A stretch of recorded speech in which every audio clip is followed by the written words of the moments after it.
Pemirsa, Pemda Purwakarta, Jawa Barat bekerja sama dengan TNI Resimen Armet 1 guna melakukan pembinaan karakter pelajar bermasalah.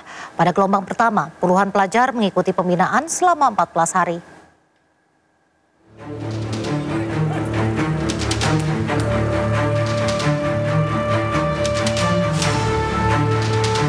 Puluhan pelajar tingkat SMP sederajat mengikuti pembinaan karakter gelombang pertama untuk dilatih kedisiplinan oleh TNI di Resimen Armet 1 Purwakarta, Jawa Barat, Kamis siang. Para pelajar bermasalah menjalani tes kesehatan. Pemerintah akan melibatkan peran aktif dari TNI dan Polri. Bahkan 30 hingga 40 barak ruang makan dan ruang belajar disiapkan untuk mendukung keberhasilan program ini. Selain itu, sejumlah materi pembinaan akan diberikan dengan berkolaborasi dengan berbagai unsur.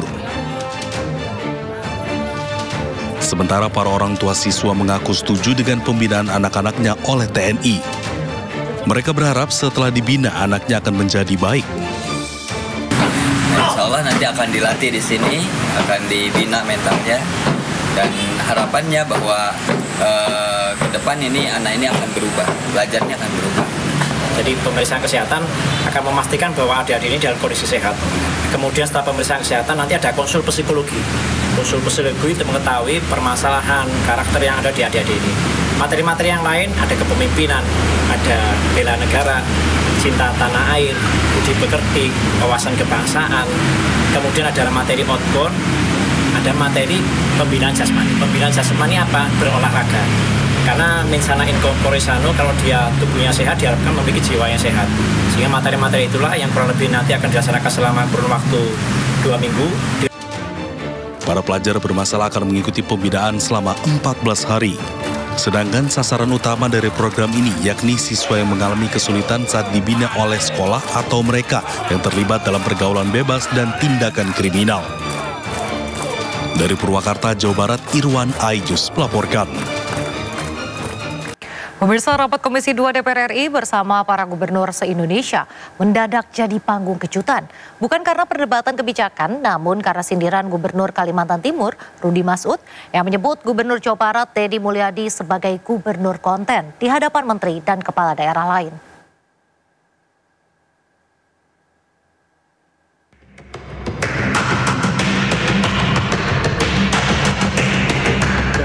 Komisi 2 DPR menggelar rapat dengar pendapat bersama Kepala Daerah dan Kemendagri Selasa lalu.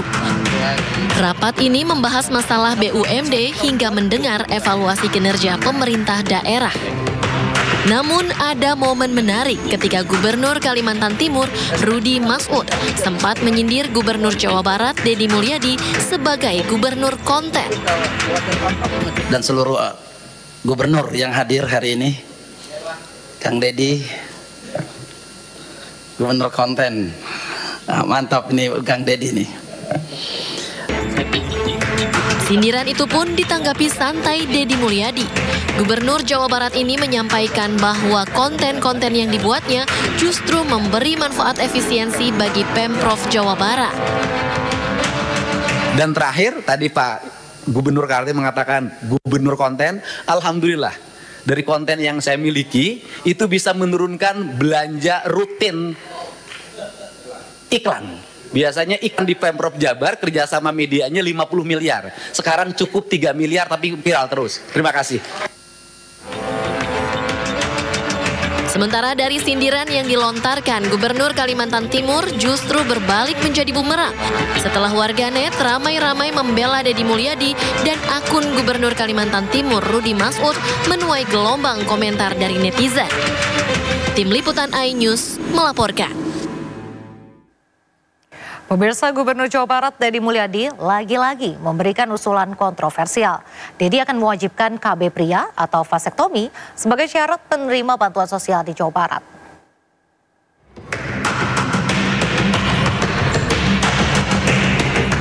Rencananya warga Jawa Barat harus terdaftar dalam kepesertaan keluarga berencana atau KB sebagai prasyarat dalam penerimaan bantuan sosial. Nantinya ada beasiswa pendidikan hingga program bantuan sosial lainnya yang disalurkan oleh Pemprov Jabar. Usulan ini disampaikan oleh Gubernur Jawa Barat, Deddy Mulyadi. Tujuannya supaya masyarakat dapat mengatur waktu kelahirannya sehingga dapat menekan angka kemiskinan di Jawa Barat. Deddy juga menegaskan prioritas KB dilakukan untuk pria, supaya suami ikut bertanggung jawab dan tidak hanya membebani sang istri. Maka para penerima bantuan sosial, apakah nanti bantuan biaya kelahiran, bantuan rumah sakit, bantuan listrik, bantuan pangan non tunai, bantuan perumahan, bantuan tanah, ya saya harap bantuan beasiswa untuk anaknya, saya harapkan yang laki-lakinya loh, saya harapkan suaminya atau ayahnya yang ber-KB sebagai bentuk tanda tanggung jawab terhadap diri dan keluarganya. Jangan terus-terusan dibebankan pada perempuan. Nantinya langkah ini diambil agar bantuan dari pemerintah, baik provinsi maupun pusat, bisa didistribusikan secara lebih merata. Dari Depok, Jawa Barat, Iyung Rizky, iNews melaporkan. Pemerintah Provinsi Jawa Barat berencana menerapkan program wajib militer bagi anak-anak bermasalah, terutama yang terlibat dalam geng motor dan tawuran. Kebijakan ini diharapkan menjadi solusi tuntas untuk menangani kenakalan remaja yang kerap terjadi.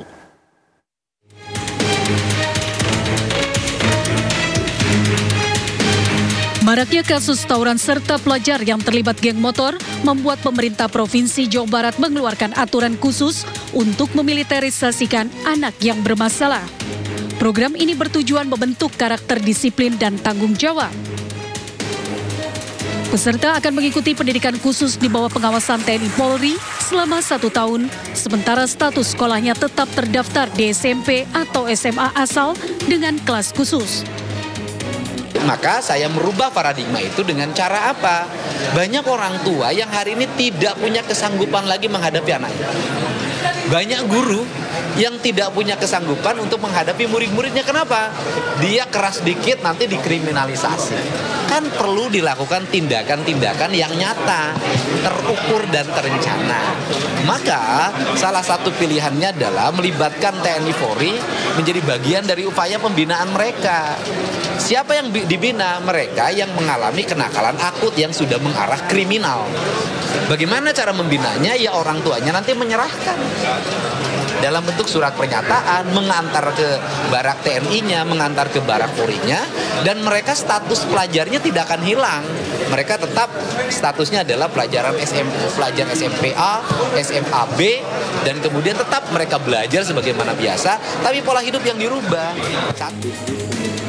Gubernur Jawa Barat Deddy Mulyadi menambahkan, selain kenakalan anak tawuran dan geng motor, anak yang kecanduan game online dan sudah mengarah ke aktivitas kriminal pun harus diikutsertakan dalam program ini.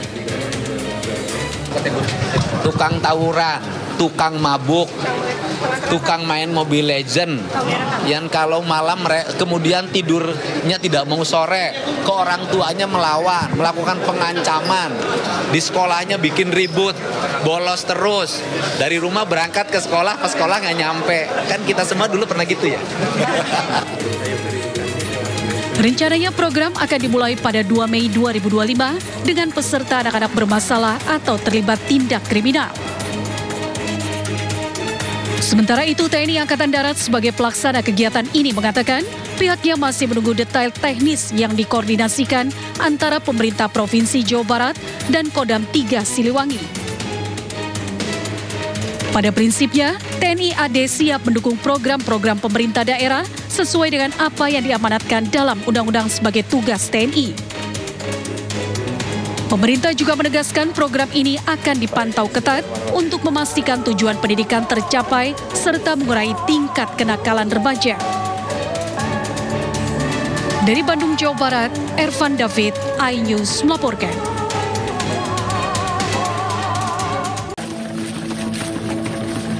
Setelah melakukan penggeledahan di 2 lokasi berbeda, jumlah korban predator seksual yang semula 21 anak kini bertambah menjadi 31 anak. Penggeledahan dilakukan di rumah dan tempat kos pelaku yang diduga menjadi lokasi kejahatan seksual pelaku. Tersangka berinisial S yang berusia 21 tahun ini mencabuli korbannya dengan rentang usia dari 12 hingga 17 tahun. Korban sebagian besar berasal dari daerah Jepara, selebihnya dari Jawa Timur, Semarang, dan Lampung. Sementara jumlah 31 korban diperoleh berdasarkan dokumen video yang didapat dari ponsel tersangka.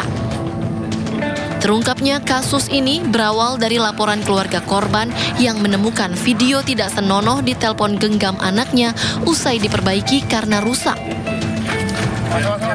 Bagaimana pelaku ini melakukan kegiatan ini yang sudah kami perdalam, ya. Tetapi yang pasti bahwa dengan penggunaan media sosial dia telah merayu korban-korban anak di bawah umur ini, kemudian diminta untuk buka baju dan buka segalanya. Jika tidak mau, maka akan disebarkan. Sementara itu, Bareskrim Polri memastikan akan menindak tegas pelaku pencabulan terhadap 31 anak. Bareskrim juga telah mengerahkan bantuan teknis dan koordinasi untuk mendukung proses hukum dan pemulihan korban. Bareskrim Polri melalui Direktorat PPA dan PPO memberikan backup terhadap penanganan kasus tersebut dan bantuan teknis yang dilakukan oleh Puslap 4, Pusiden Bareskrim Polri, dan Pusdokes Polri. Lalu bersinergi dengan Komisi Perlindungan Anak Indonesia dalam hal pemantauan, pengawasan, dan advokasi perlindungan anak. Polisi masih terus mendalami guna mengungkap motif tersangka. Untuk mempertanggungjawabkan perbuatannya, tersangka terancam hukuman 12 tahun penjara. Dari Jepara, Jawa Tengah, Alip Sutarto, iNews melaporkan. Peringatan Hari Buruh di Kota Bandung, Jawa Barat juga berakhir ricuh. Ratusan massa aksi berpakaian hitam-hitam melaksanakan aksi demonstrasi di kawasan Cikapayang, Dago, Kota Bandung, Jawa Barat. Aksi demo berakhir ricuh lantaran sejumlah massa aksi berpakaian hitam-hitam secara tiba-tiba menyerang petugas polisian yang tengah mengatur lalu lintas di lokasi. Polisi pun langsung mengerahkan satuan Brimob dan Dalmas untuk membubarkan massa. Pada saat selesai mereka melakukan aksinya, ya menyampaikan aspirasi dan juga melakukan penyampaian orasi, kita melakukan pengamanan mereka untuk kembali. Tetapi pada saat kembali tersebut ada beberapa kelompok ya yang menggunakan baju-baju hitam ya, dan juga ada beberapa mereka yang langsung merangsak bergabung dengan mereka dan melakukan provokasi massa kepada kepolisian. Penyerangan kepolisian ini berupa pelemparan batu, ya, ada molotov dan juga ada petasan yang menyerang kepada kepolisian. Pemirsa, buruh dari berbagai daerah memadati kawasan Monas, Jakarta Pusat dalam peringatan Hari Buruh Internasional atau May Day 2025. Dalam aksinya, para buruh memiliki 6 tuntutan yang mereka sampaikan langsung pada Presiden Prabowo. Kepada kawan-kawan yang megang panji-panji, kibarkan panji-panjinya. Hidup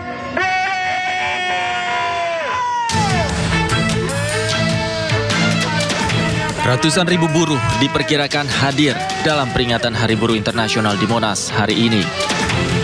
Mereka datang dari berbagai kota seperti Jakarta, Banten, dan beberapa kawasan industri di Jawa Barat. Para buruh berkumpul di Monas dan menyampaikan tuntutan mereka dengan berorasi. Konfederasi Serikat Pekerja Indonesia sebagai penggagas aksi menyampaikan aspirasinya. Setidaknya ada 6 tuntutan yang mereka suarakan pada Hari Buruh kali ini. 6 tuntutan yang disuarakan buruh adalah penghapusan sistem kerja outsourcing, pembentukan satuan tugas pemutusan hubungan kerja, perealisasian upah layak pekerja, pengesahan RUU Perlindungan Pekerja Rumah Tangga, revisi Undang-Undang Nomor 13 Tahun 2003 tentang Ketenagakerjaan, dan pengesahan RUU Perampasan Aset untuk memberantas korupsi. Peringatan Hari Buruh kali ini juga dihadiri oleh Presiden Prabowo Subianto dan pejabat negara lainnya. Di atas panggung, Presiden Prabowo juga sempat berpidato dan berjanji akan menindaklanjuti tuntutan buruh. Dari Jakarta, Tim Liputan iNews melaporkan. Presiden Prabowo Subianto menghadiri peringatan Hari Buruh 2025 di lapangan Monas, Jakarta. Prabowo menjadi presiden kedua yang hadir dalam peringatan Hari Buruh sejak tahun 1965. Tiba di lapangan Monas sekitar pukul 10 pagi. Presiden Prabowo disambut riuh ribuan buruh yang hadir. Prabowo pun menyalami para buruh yang sudah menunggu kedatangannya sejak pagi. Sejumlah pejabat negara juga turut hadir, seperti Menteri Sekretaris Negara Prasetyo Hadi, Sekretaris Kabinet Teddy Indrawijaya, Menteri Tenaga Kerja Yasirli, Ketua MPR dan DPR RI Ahmad Muzani, dan Puan Maharani. Presiden Republik. Dalam peringatan Hari Buruh di Monas, Jakarta Pusat pagi tadi, Presiden Prabowo Subianto berjanji akan segera mengesahkan RUU Perlindungan Pekerja Rumah Tangga. Prabowo juga berjanji akan menghapus sistem outsourcing di Indonesia. Saya akan membentuk segera Dewan Kesejahteraan Buruh Nasional yang akan terdiri dari semua tokoh-tokoh pimpinan buruh seluruh Indonesia. Dan mereka tugasnya adalah mempelajari keadaan buruh dan memberi nasihat kepada Presiden mana undang-undang yang nggak beres, yang nggak melindungi buruh. Mana regulasi yang nggak benar. Mereka memberi masukan ke saya dan segera akan kita perbaiki, saudara-saudara sekalian.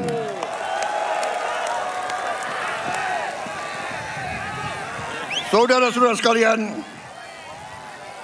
kita juga atas saran dari pimpinan buruh, atas saran dari Pak Said Iqbal dan Pak Jumbur, kita akan segera membentuk Satuan Tugas PHK.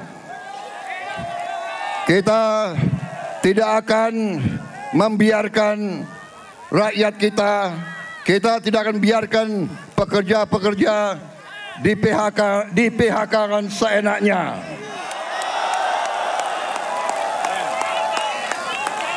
Bila perlu, tidak ragu-ragu kita, negara akan turun tangan, saudara-saudara sekalian. Saudara-saudara sekalian, juga kita akan segera meloloskan RUU Perlindungan Pekerja Rumah Tangga. Wakil Ketua DPR yang hadir, Pak Dasko, Pak Sufmi melapor ke saya, minggu depan RUU ini segera akan mulai dibahas. Mudah-mudahan tidak lebih dari 3 bulan undang-undang ini akan selesai kita bereskan. Juga saran dari Pak Jumhur, undang-undang perlindungan pekerja di laut, pekerja di industri perikanan, pekerja di kapal-kapal, kita juga segera akan membentuk undang-undang itu. Jadi kami Satgas PHK dan Dewan Kesejahteraan Buruh Nasional ini akan mempunyai peran yang sangat penting. Saudara-saudara sekalian, saya juga akan meminta Dewan Kesejahteraan Nasional mempelajari bagaimana caranya kita kalau bisa tidak segera tapi secepat-cepatnya kita ingin menghapus outsourcing. Tapi saudara-saudara, kita juga harus juga realistis. Kita juga harus menjaga kepentingan para investor juga. Kalau mereka tidak investasi, tidak ada pabrik, kalian tidak bekerja. Jadi kita harus bekerja sama mereka atas usul pimpinan saudara. Dalam waktu dekat saya akan mengadakan suatu pertemuan di Istana Bogor, 150 pimpinan buruh akan saya pertemukan dengan 150 pemimpin-pemimpin perusahaan di Indonesia. Usai menyampaikan orasi di hadapan ribuan buruh di lapangan Monas, Jakarta, Presiden Prabowo Subianto sempat melepas topi dan baju, kemudian dilemparkannya ke tengah massa buruh yang berkerumun.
Presiden Prabowo Subianto melemparkan candaan saat berpidato di hadapan puluhan ribu buruh dalam peringatan May Day yang digelar di kawasan Monas, Jakarta, Kamis pagi. Meski dalam konteks bercanda, Prabowo menyebut tidak akan mengganti Kapolri dan Panglima TNI lantaran memiliki nama yang sama dengan dirinya. Prabowo. Sudah tampak beliau akan menuju ke panggung utama kembali. Kasih tepuk tangan lagi, sekali lagi. Presiden Prabowo Subianto yang hadir dalam peringatan May Day digelar di kawasan Monas, Jakarta, Kamis pagi, menyapa sejumlah orang dalam pidatonya. Satu persatu yang disapa Prabowo antara lain sejumlah petinggi serikat buruh yang juga turut hadir dalam acara tersebut. Selain itu, Prabowo juga menyapa Kapolri Jenderal Listio Sigit Prabowo yang hadir. Dalam sapaannya, Prabowo sempat melontarkan candaan lantaran nama mereka yang sama, yakni Prabowo. Kapolri yang terhormat Kepala Kepolisian Republik Indonesia, Jenderal Polisi Listio Sigit Prabowo. Memang Prabowo ini namanya sakranjang itu. Tidak hanya Kapolri, Presiden Prabowo kemudian menyapa Panglima TNI Jenderal Agus Subianto. Prabowo pun kembali melemparkan candaan bahwa nama mereka sama-sama ada Subianto. Bahkan Prabowo juga berkelakar tidak akan mengganti Kapolri dan Panglima TNI karena mempunyai nama yang sama dengan dirinya. Panglima TNI, Jenderal TNI Agus Subianto. Jadi ada Kapolri namanya Prabowo, Panglima TNI namanya Subianto. Presidennya Prabowo Subianto. Wah, ini alamat nggak diganti-ganti nih Kapolri. Usai berpidato panjang, Presiden Prabowo kemudian meninggalkan arena peringatan May Day di kawasan Monas, Jakarta. Dari Jakarta, tim Liputan iNews melaporkan. Ribuan buruh memperingati Hari Buruh 2005 di sejumlah daerah. Di momentum tersebut, para buruh menyuarakan sejumlah tuntutan, salah satunya buruh menuntut upah layak dan soal gelombang PHK.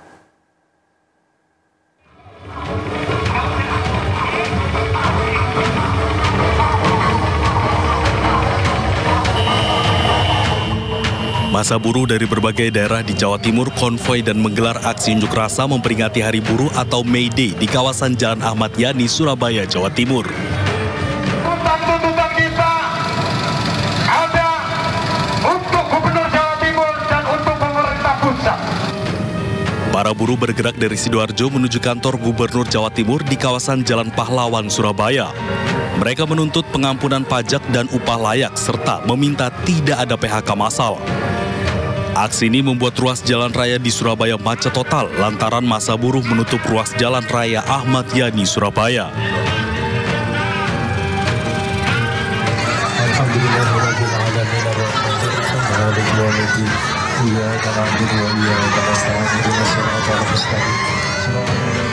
Sementara di Semarang, Jawa Tengah, ratusan buruh dari Konfederasi Serikat Pekerja Nasional atau KSPN Jawa Tengah memperingati Hari Buruh Internasional dengan berebut gunungan buah dan sayuran, serta buruh wanita mengenakan kebaya di Jalan Pahlawan, Kota Semarang, tepatnya di depan kantor Gubernur Jawa Tengah.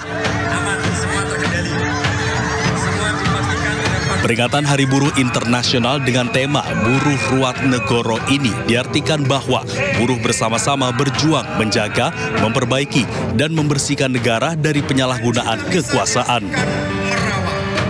Selain itu, para buruh juga menolak sistem kerja kontrak atau outsourcing, serta mendesak perbaikan sistem pengupahan.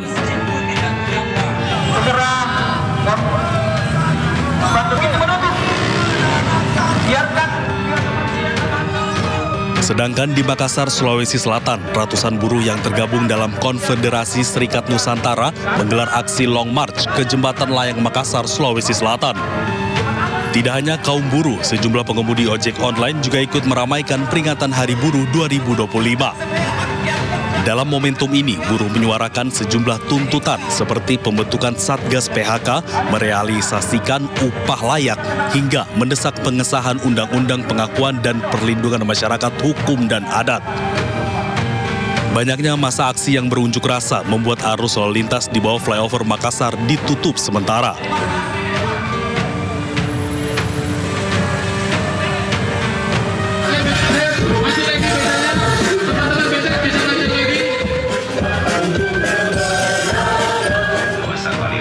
Ribuan buruh bersama dengan aliansi mahasiswa berbagai perguruan tinggi di Yogyakarta menggelar Long March di sepanjang Jalan Malioboro. Dalam aksi ini, mereka menuntut pemerintah dan DPR segera merevisi Undang-Undang Ketenagakerjaan. Buruh juga menuntut disahkannya Undang-Undang tentang Perlindungan Pekerja Rumah Tangga dan Undang-Undang Perampasan Aset bagi koruptor. Buruh juga menolak upah murah dan tidak layak yang membuat buruh semakin sengsara. Tim Liputan iNews melaporkan. Awal tahun 2025 menjadi periode yang penuh tantangan bagi dunia ketenagakerjaan Indonesia. Gelombang PHK melanda beberapa sektor industri.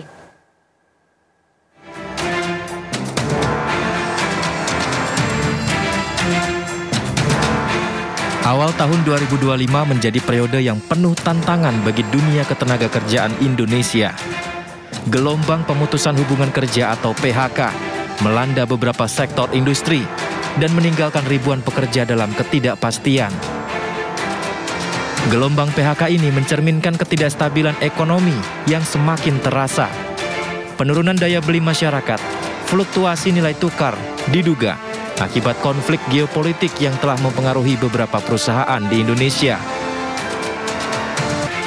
Bagi para pekerja yang terdampak PHK, mencari pekerjaan baru bukanlah hal yang mudah. Persaingan ketat, keterbatasan lapangan kerja, dan kebutuhan akan keterampilan baru menjadi tantangan tersendiri. Pemerintah melalui Menteri Ketenagakerjaan Yasirli mengungkap jurus jitu hadapi ancaman badai pemutusan hubungan kerja di Indonesia. Menaker menyebut meski ada PHK, namun industri di Indonesia tetap tumbuh. Jadi data kami PHK itu ada, gitu ya. PHK memang jumlahnya agak meningkat dari tahun yang lalu. Tapi yang ingin saya sampaikan juga industri itu juga tumbuh. Ya, jadi contoh tadi kami ke Karawang, ya tahun depan gimana? Ini bisa nambah 10.000. Kemudian sebelumnya kita kita kemudian ke KEK di Batang, itu proyeksi sekian ratus ribu ke depan. Kemudian saat kemarin ada kasus Ritex, ya dinas provinsi mengatakan kami sudah siap dengan belasan ribu juga, ya lowongan pekerjaan kalau ya ada yang mau. Jika gelombang pemutusan hubungan kerja masih terus terjadi, hal ini menekan masyarakat kelas menengah ke bawah. Kelompok menengah ke bawah menjadi rentan terhadap gejolak yang terjadi. Tim Liputan iNews melaporkan. Pemirsa, Bank Dunia mencatat sebanyak 60,3% masyarakat Indonesia atau sekitar 171,9 juta penduduk Indonesia berkategori miskin pada 2024.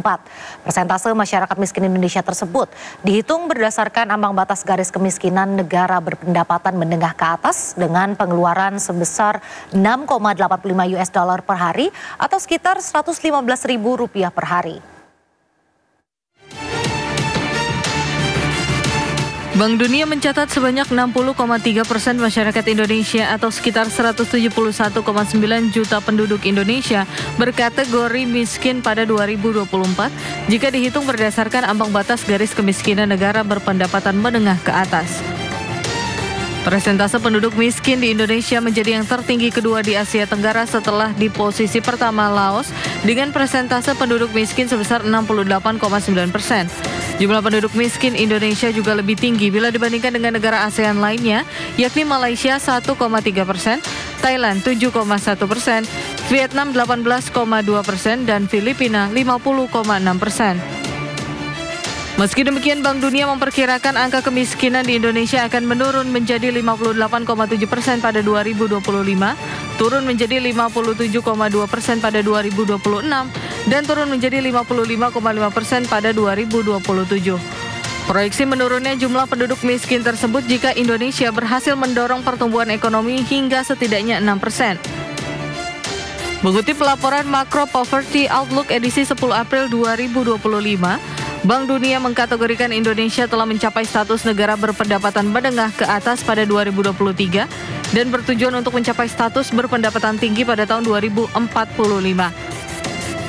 Untuk diketahui, Bank Dunia menggunakan hitungan ambang batas garis kemiskinan negara berpendapatan menengah ke atas dengan pengeluaran sebesar 6,85 US dollar per hari atau sekitar Rp115.000 per hari.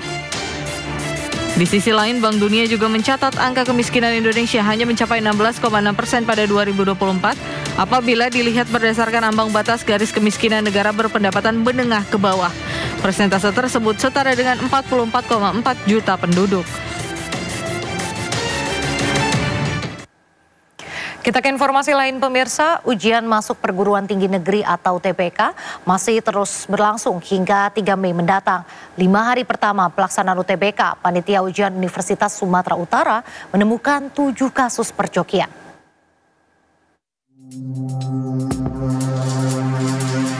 Kacamata dengan kamera tersembunyi ini disita panitia dari peserta ujian masuk perguruan tinggi negeri di Universitas Sumatera Utara, USU. Kamera merekam soal ujian untuk dikerjakan oleh joki. Pihak USU mengungkap total 7 praktek perjokian yang melibatkan sekitar 30 peserta ujian. Kesemuanya telah diserahkan ke polisi. Kita menemukan 7 orang, sudah kita proses berdasarkan SOP yang berlaku. Lalu kemudian kita laporkan ke polisi dan sekarang kasusnya lagi dalam pemeriksaan oleh kepolisian. Kecurangan ujian masuk perguruan tinggi juga ditemukan di ISBI Bandung, Undip Semarang, dan UNED Jember. Modusnya mulai dari menyembunyikan ponsel, memasang software remote komputer, hingga memasang perangkat proxy di server ujian. Sanksinya berat, peserta ujian yang kedapatan melakukan kecurangan akan didiskualifikasi dan tidak dapat mengikuti ujian pada tahun-tahun berikutnya. Dari Medan, Sumatera Utara, Ahmad Ridwan Nasution, iNews, melaporkan. Pemirsa, Asrama Haji Pondok Gede Jakarta Timur menerima kedatangan 3 kloter jemaah haji gelombang pertama embarkasi Jakarta untuk diistirahatkan sejenak sebelum berangkat esok hari. Keberangkatan paling awal dari Bandara Soekarno-Hatta menuju Madinah pada pukul 00.30 Jumat dini hari.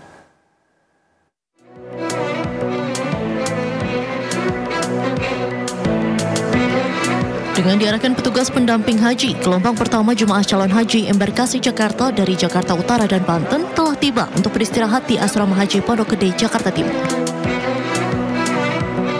Saat tiba, sebanyak 3 kloter jemaah calon haji dari Jakarta Utara dan Banten melakukan sejumlah tahapan melalui layanan one-stop service di Asrama Haji Embarkasi Jakarta.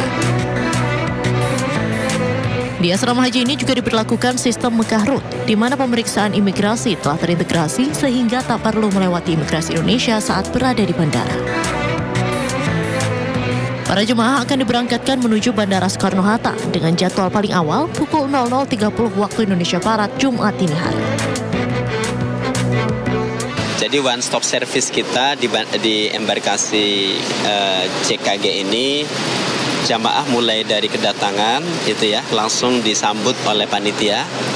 Mereka langsung duduk di ruang tunggu di sini sambil menunggu pemeriksaan. Lalu kemudian one stop service di situ ada pemeriksaan kesehatan. Lalu kemudian mereka akan menerima living cost ya selama di perjalanan nanti. Kemudian mereka juga akan mendapatkan kartu makan selama di sini ya, ada dapat makan, kartu kamar ya. Lalu kemudian akan mendapatkan gelang haji, dan yang terakhir mereka mendapatkan paspor. Khusus untuk jamaah DKI Jakarta, kita menambahkan ada 1 buku panduan manasik harian bagi jamaah haji dari DKI Jakarta. Jadi jamaah tinggal membaca hari ini apa saja aktivitasnya, terus seperti itu. Para jemaah calon haji pun mengaku senang akhirnya bisa berangkat ke Tanah Suci setelah menanti belasan tahun lamanya. Aduh, saya alhamdulillah banget. Cita-cita emang dari dulu pengen naik haji, sekarang udah tercapai alhamdulillah. 13 tahun. 13 tahun? Iya. Mulai gimana, Pak? Persiapan haji ya alhamdulillah saya udah dipersiapkan. Sebelum pendaftaran saya udah dipersiapkan, terutama keuangan ya. Iya. Kalau masalah kesehatan gimana, Pak? Masalah kesehatan saya alhamdulillah dicek di puskesmas semua serba fit. Diketahui untuk jadwal perpindahan lokasi tiap sesi ibadah, nantinya para jemaah calon haji gelombang 1 akan diberangkatkan pada 2 Mei besok ke Madinah. Kemudian tanggal 11 Mei ke Mekah, 4 Juni menuju Padang Arafah, dan 25 Juni kembali pulang ke Indonesia. Dari Jakarta, Comar Henda, Zulkarnain, iNews melaporkan. Pemirsa, embarkasi Jakarta Pondok Gede menjadi kloter perdana yang akan diberangkatkan dan menjadi penanda dimulainya operasional penyelenggaraan Haji 1446 Hijriah. Kloter ini akan diberangkatkan pada pukul 00.45 waktu Indonesia Barat dengan menggunakan pesawat maskapai Garuda Indonesia. Baru saja kami melepaskan kloter pertama menuju ke bandara, dan seperti kita ketahui jemaah haji tahun ini berjumlah 221.000 ya, yang terdiri atas 203.320 orang haji reguler dan 17.680 haji khusus. Dan alhamdulillah kita sudah mendaftarkan semuanya, bahkan yang kita sudah 105% ya, artinya ada istilah kita itu cadangan lunas.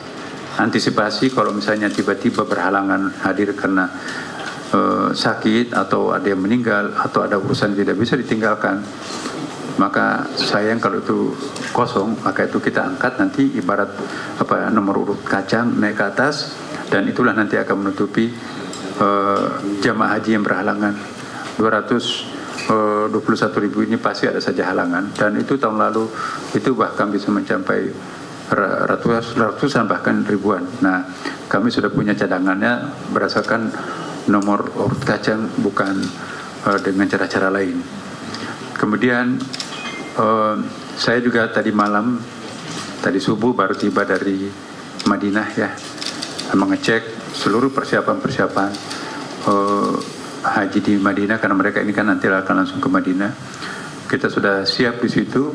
Petugas-petugas yang berfungsi sebagai tim advance dan pendamping yang berjumlah 350 orang itu sudah berada di pos tempatnya masing-masing, sudah siap untuk menjemput seluruh jamaah haji kloter pertama ini, karena mereka langsung ke Madinah. Kemudian jumlah jamaah haji yang kita akan lepas pada malam ini, seluruh bandara, seluruh embarkasi itu, Pak Dirjen berapa tadi itu malam ini? Ya, 7.000-an. Jadi sekian kali penerbangan, dan untuk Jakarta ya ini penerbangan yang pertama ini, insya Allah tengah malam nanti akan berangkat. Kita tadi sudah berikan semacam pelepasan singkat formal ya. Kemudian situasi cuaca juga di Madinah sekarang ini ya kami rasakan kemarin juga masih bersahabat ya, belum terlalu panas ya. Tapi nanti pada hari haji itu nanti itu ramalan cuacanya itu menggambarkan itu akan berada pada suhu yang sangat